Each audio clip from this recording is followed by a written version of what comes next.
Comic Boom. Hey guys, Comic Boom here to review Wonder Woman issue 751, coming off the best-selling comic book of last month, being Wonder Woman 750. The first time that a Wonder Woman issue has been at the top of the comic book chart since, I think, ever, if I read the news correctly. But in any event, good news, good news. A lot of variants for issue 750, a lot of decent stories, and it was nice that Steve Orlando wrapped up that Cheetah run, because it was really kind of a dog's breakfast there. But Steve Orlando here, he's really picking up, moving forward with this Wonder Woman storyline. He's introduced an old Wonder Woman villain, or he's reinterpreted it, Von Gunther. And she, the last time we saw Von Gunther, of course, was Grant Morrison used her in the storyline for Earth 1. And she was sort of she worked with the Nazis against Wonder Woman.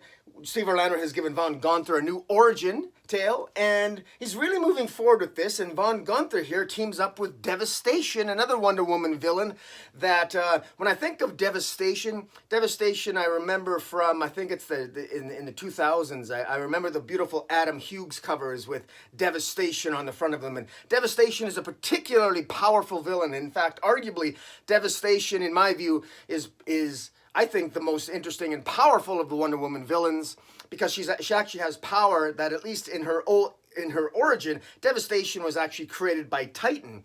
And she's essentially the exact opposite of Wonder Woman, except she was created and she's got a pantheon of darker gods that give her a great deal of power, including some powers that Wonder Woman doesn't have, like telepathy, for example. And she's got the strong power of empathy, if you can believe that, and she can actually manipulate and warp minds a little bit.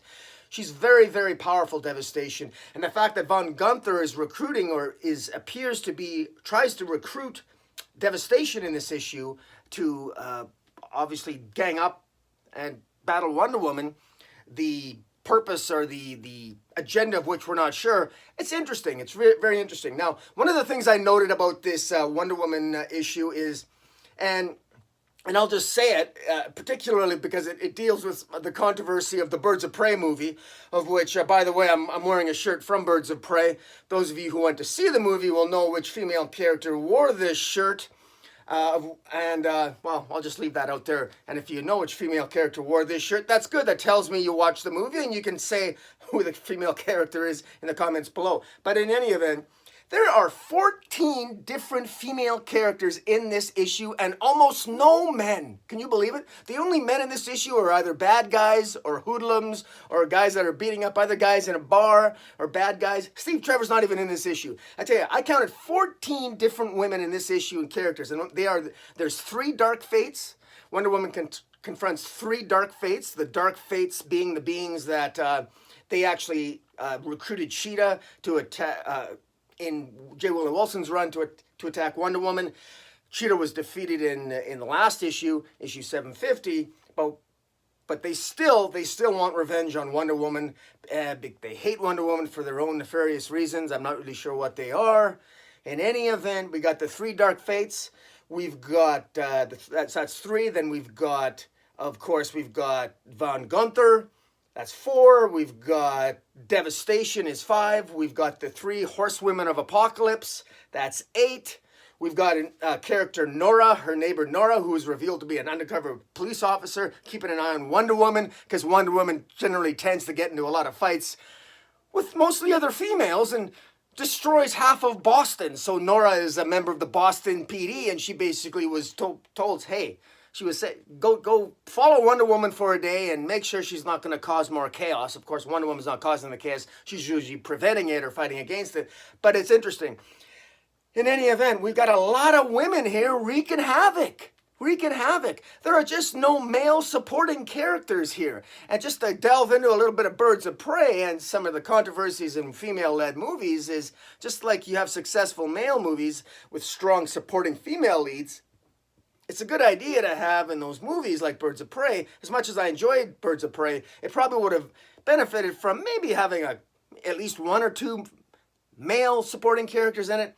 And just like this comic book, Steve Orlando, he's bringing a lot of passion to the storyline. It's a nice change from J. Wheeler Wilson's run. He clearly knows his Wonder Woman history, I believe, and he's working with the characters well. As I said, he's dealing with a lot of female characters, and he's really building on Wonder Woman's past and lore. And I've got some inside information that on Von Gunther that I'm really looking forward to reading. I'm not going to spoil it with any of you. But I am looking forward to it to see where Steve Orlando goes. I am making the observation, though, that I hope maybe we get a little bit of some male supporting leads in here, because there's an awful lot of players here between the 3 Dark Fates, the 4 Horsemen of Apocalypse, between Devastation, between the Firebrand here even shows up, and she's being beaten up by Devastation.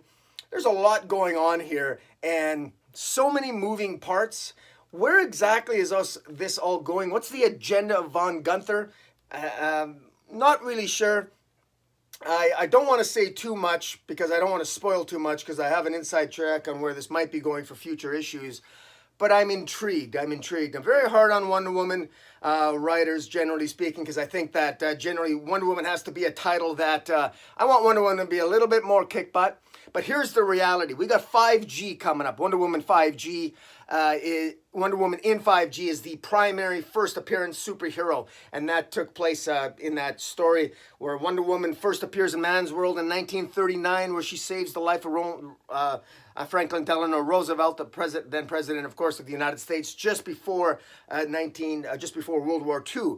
Now, Wonder Woman is a Generation 1 hero. We've got solicits and advertisements about Generation 1, and we know that one-shot, that 48-page one-shot that's going to be coming out in May, it's going to be answering a lot of questions.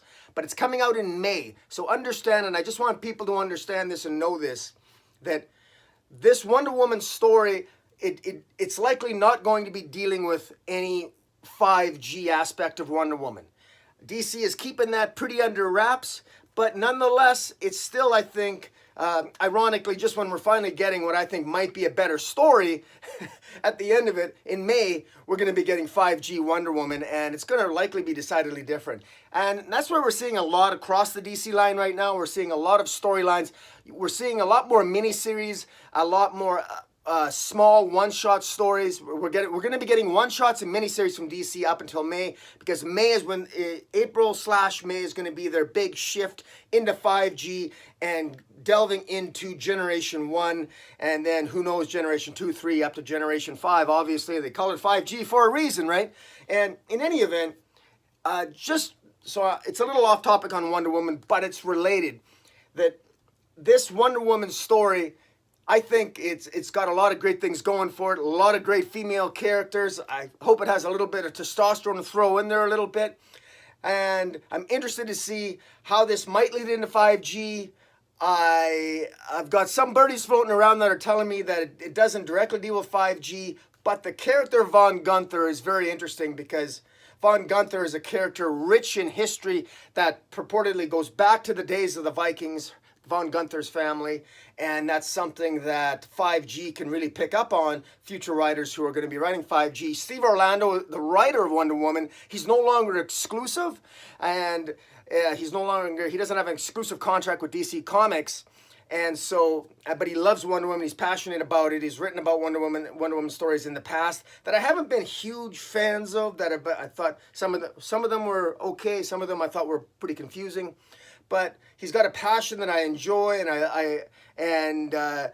he's a good guy, and I'm willing to give his run here a shot. Now, a couple of comments here that I note in some of the characters that I do find it comical that Boston PD thought that they would send Nora, their detective, to go undercover as Wonder Woman's neighbor to keep an eye on Wonder Woman. I think that's kind of absurd. If I don't know what authority they would have to do that. I mean, if Wonder Woman is guilty or charged with a crime, then charge her.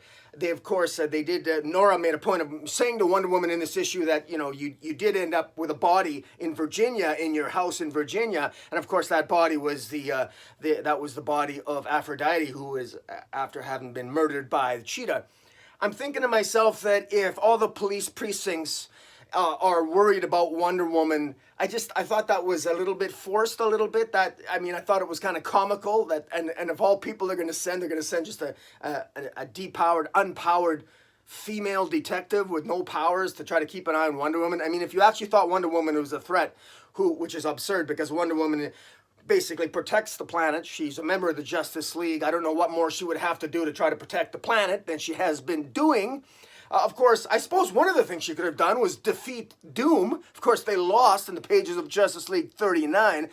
I think this probably takes place before issue Justice League 39, before they lost to Perpetua, but I'm not really sure. It's kind of hard to say. Justice League 39 ended with the Justice League losing and then running into a light.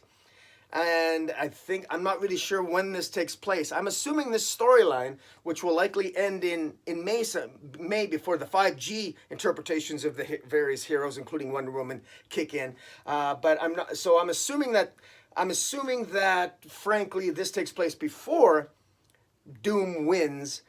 Because that might explain a lot, because that might explain why maybe the world and various police agencies, including the Boston Police Department, of which Nora is a detective, they're nervous about Wonder Woman, and maybe they're all a little bit cynical, and ultimately, of course, remember that Doom won the vote.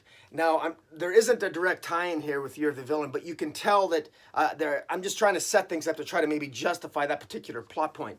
Now, the Dark Fates were upset that Cheetah basically let Wonder Woman go. I'm not really sure why the Dark Fates have an agenda against Wonder Woman to essentially try to get her to.